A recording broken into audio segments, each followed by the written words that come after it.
In order to get there, I know what we need is to be inspired. You know, each one of us, it's not like we wake up, or maybe we do wake up one morning and say, why not? Why not me? So Paula, I thought maybe you could share what was your inspiration and got you. Okay, well, I'm a simple nurse from South Georgia, first of all, who is a big simple nurse from a small town in South Georgia.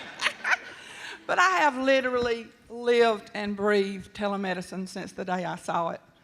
I saw it 17 years ago when it cost a fortune, but how it impacted children's lives, adults' lives, and getting access to care like they had never gotten before through this incredible technology. We've come a long way, baby.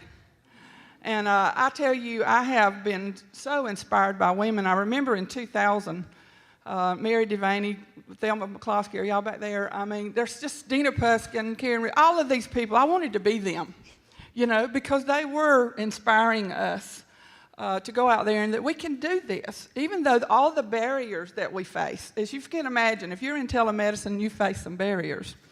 And I'm telling you, it's tough sometimes. And it's not always easy because you make mistakes, you make people mad, you try to fix it, and sometimes it's not fixable. It's so hard. It is. And sometimes we women are harder on each other than we are on the men. It's the truth. And so I believe that seeing, say, a patient being able to be seen by an autism specialist in South Georgia that had a child had never been diagnosed before, being diagnosed correctly, getting on the right medication. The child had to have a one-on-one parapro, and then all of a sudden they're in a gifted program. That's what inspired me to keep moving, to keep going on. I mean, listen, it doesn't matter what your background is. You can do what you want to do. Don't let anybody tell you you can't.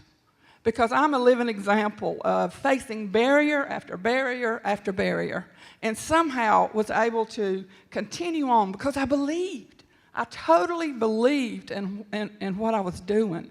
So I would say, you know, pretty much these girls know we're all on the same page. We all live and breathe this. We wouldn't be doing it if we didn't love what we do and see the impact that telemedicine has on people's lives.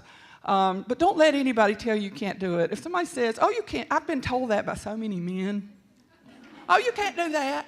And women. But we did it anyway. It made me more determined. And y'all, we can do this.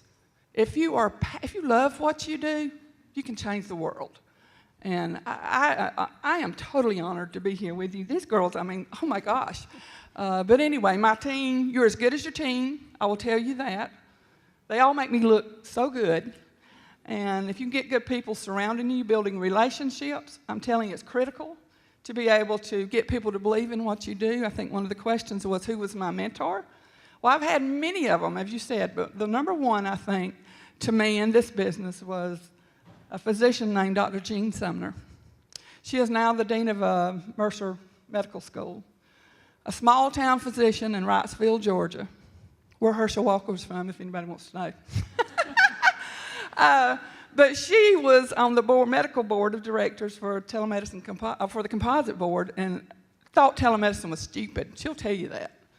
She said, oh, I thought telemedicine was stupid, and then I met Paula Guy. I was determined to turn that woman around. And I'm telling you, she turned around. She became my biggest champion. We had all kinds of rules changed in Georgia. And to this day, she is constantly telling me, don't let anybody get you down. You keep driving forward. You keep moving forward. And I'm telling you, if we can have women like that in our lives, I mean, we can do anything.